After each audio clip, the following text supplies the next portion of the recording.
Hi friends, Gautham Madhumitha சீரியலை பற்றி தான் நம்ம இந்த வீடியோக்குள்ளே பார்க்க போகிறோம். வாங்க நம்ம வீடியோக்குள்ளே போகலாம்.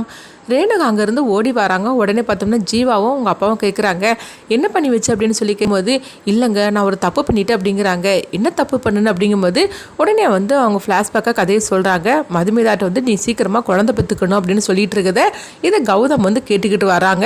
இதை தான் அவங்க சொல்லவும், மாப்பிள்ளை இருக்குன்னு தெரியாமல் நான் இந்த மாதிரிக்கு நான் கேட்டேங்க, மாப்பிள்ளை என்னை பற்றி என்ன நினைப்பாரு அப்படின்னு சொல்லவும், உனக்கு வேறு விவஸ்தையே கிடையாது அப்படின்னு சொல்லிட்டு ஜீவாவும் அவங்க அப்பாவும் ரேணுகாவை பற்றி சொல்லிட்டு இருக்கிறாங்க. இந்த மாதிரி நடந்துட்டு இருக்கு.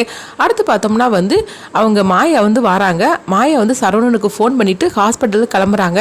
உடனே ரேணுகா கேட்குறாங்க, எங்க மாயா போற அப்படிங்கும்போது, அத்தை நான் கொஞ்ச நேரத்தில் வந்துருதேன், நான் பியூட்டி பார்லருக்கு போறேன் அப்படிங்கவும், என்னம்மா நீ சொல்லிட்டு இருக்கிற, ஃபங்க்ஷன் ஆரம்பிக்க போது உனக்காக எல்லாரும் வெயிட் பண்ணிட்டு இருக்கிறோம், இந்த நேரத்தில் நீ பியூட்டி பார்லர் போறி அப்படிங்கும்போது உடனே ஜீவாவும் சொல்றாங்க, நீ அதெல்லாம் ஒன்றும் போக வேண்டாம், நீ ஏற்கனவே அழகாக தான் இருக்கிற, அதனால சும்மா சாதாரணமாக வீட்டில் இருக்கிற மேக்கப்பே போட்டுட்டு வந்தாலே போறோம் அப்படிங்கிறாங்க.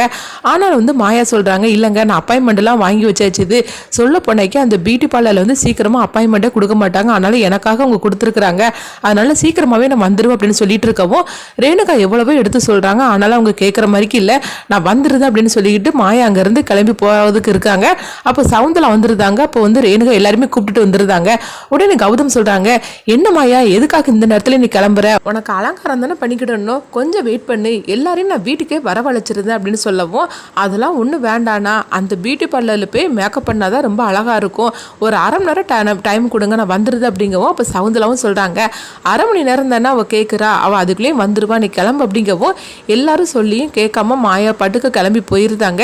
இதை பார்த்துட்டு ஜீவாவும் ரேணுகாவும் அதிர்ச்சியோடு இருக்கிறாங்க. இதனால இவ கேட்க மாட்டுக்காது அப்படின்னு சொல்லிட்டு அடுத்து பார்த்தோம்னா ரேணுகா சோகத்தோடு இருந்துட்டு இருக்கும்போது அப்போ மதுமிதா சொல்கிறாங்க, ஏமா சோகமாக இருக்கிற அப்படிங்கும்போது, இங்கே பாரு நம்ம எவ்வளோ சொன்னாலும் காது கொடுத்து கேட்காம அவள் பாட்டுக்கு போயிட்டா பாரு அப்படிங்கும்போது மதுமிதா சொல்கிறாங்க, சரிம்மா அவள் தான் ஏதாவது நினச்சிட்டா அவள் முடிச்சே தீர்வான்னு தெரியுங்களா, சரி கொஞ்சம் விட்டு தான் பிடிக்கலாம் மாமா அப்படின்னு சொல்லி கூட்டிகிட்டு போகிறாங்க.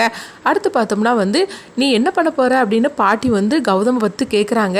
நீ தாய் மாமனாச்சே, சீரெல்லாம் நீ செய்யணுமே, எல்லாம் ரெடி பண்ணிட்டே அப்படிங்கும்போது, எல்லாம் பக்காவாக ரெடி பண்ணியாச்சு பாட்டி அப்படிங்கிறாங்க. அப்படி என்னதான் ரெடி பண்ணியிருக்கிற அப்படிங்கவும் உடனே சந்தோஷம் கூப்பிடுறாங்க.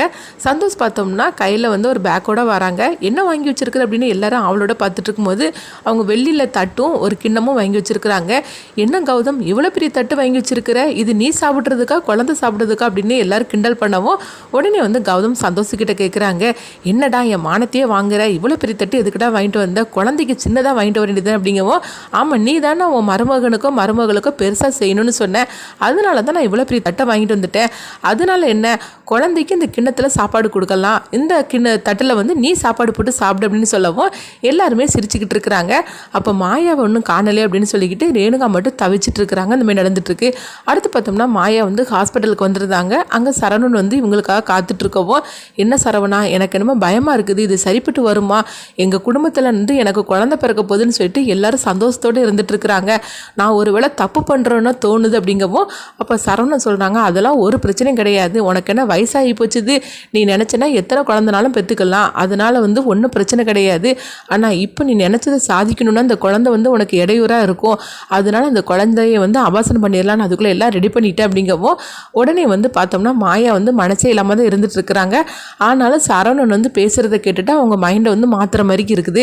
அடுத்து டாக்டர் அவங்க கேட்குறாங்க, உங்களுக்கு இதில் சம்மதம் தானேன்னு கேட்கும்போது உடனே சரவணன் சம்மதம் அப்படிங்கிறாங்க. கொஞ்சம் நீங்கள் பேசாமல் இருங்க, நாங்கள் அவங்ககிட்ட தானே கேட்டுட்ருக்கோம் அப்படின்னு மாயாட்ட கேட்கவும் மாயாவும் சம்மதம் அப்படிங்கிறாங்க. சரி கொஞ்சம் ஃபார்மாலிட்டிலாம் இருக்குது, அதில் கையெழுத்துலாம் நீங்கள் போட வேண்டியது இருக்கும், கொஞ்சம் வெயிட் பண்ணுங்க அப்படிங்கவும் சரின்னு சொல்லிட்டு மாயாவும் சரவணனும் வெயிட் பண்ணிட்டு இருக்கிறாங்க. அப்போ மாயா சொல்லிட்டு இருக்கிறாங்க, எனக்கு என்னமோ ரொம்ப பயமாக இருக்குது, தப்பு பண்ணுறமோ தோணுது அப்படிங்கும்போது சரவணன் சொல்கிறாங்க, அதெல்லாம் நீ ஒன்றும் பயப்பட வேண்டாம் அப்படின்னு சொல்லவும், அப்போ பார்க்கும்போது ரேணுகா ஜீவாட்ட சொல்கிறாங்க, இவ்வளோ நேரம் ஆகிப்போச்சுது நீ ஃபோன் பண்ணு அப்படிங்கவும் ஜீவா ஃபோன் பண்ணுறாங்க.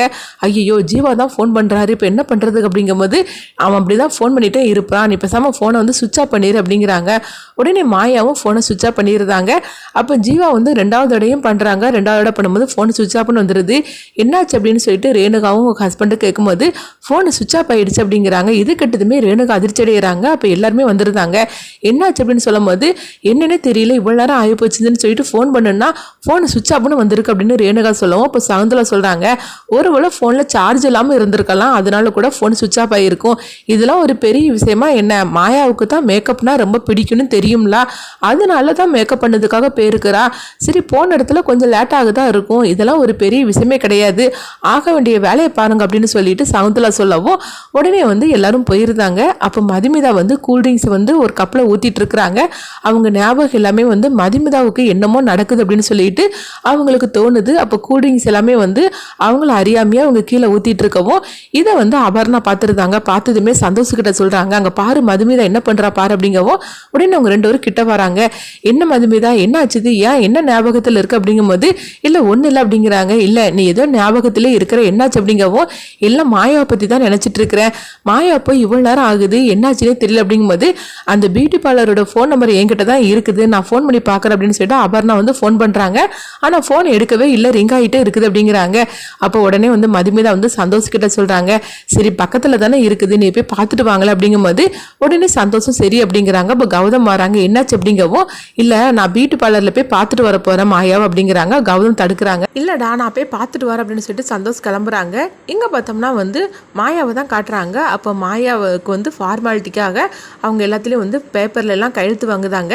அதில் பார்த்தோம்னா சரவணன் வந்து ஹஸ்பண்ட் அப்படின்னு சொல்லிட்டு கையெழுத்து போட்டு கொடுக்கவும் இதை பார்த்ததுமே மாயா அதிர்ச்சி அடைகிறாங்க. என்னடா ஹஸ்பண்ட்னு சொல்லிக்கிட்டு நீ கையெழுத்து போடுற அப்படிங்கும்போது இதெல்லாம் ஒரு ஃபார்மாலிட்டி தானே, இப்போவே நம்ம எல்லாத்தையும் உண்மையை சொல்லிட்டு இருக்க முடியுமா, ஆக வேண்டிய வேலையை பாரு அப்படின்னு சொல்லிட்டு நர்ஸுக்கிட்ட வந்து கண்ணா காட்டுறாங்க சரவணன். உடனே அவங்களும் சரி அப்படிங்கிறாங்க. மாயாவை அழைச்சிட்டு போகிறாங்க. இந்த மாதிரி தான் இந்த எபிசோடு எடுத்துகிட்டு போகிறாங்க.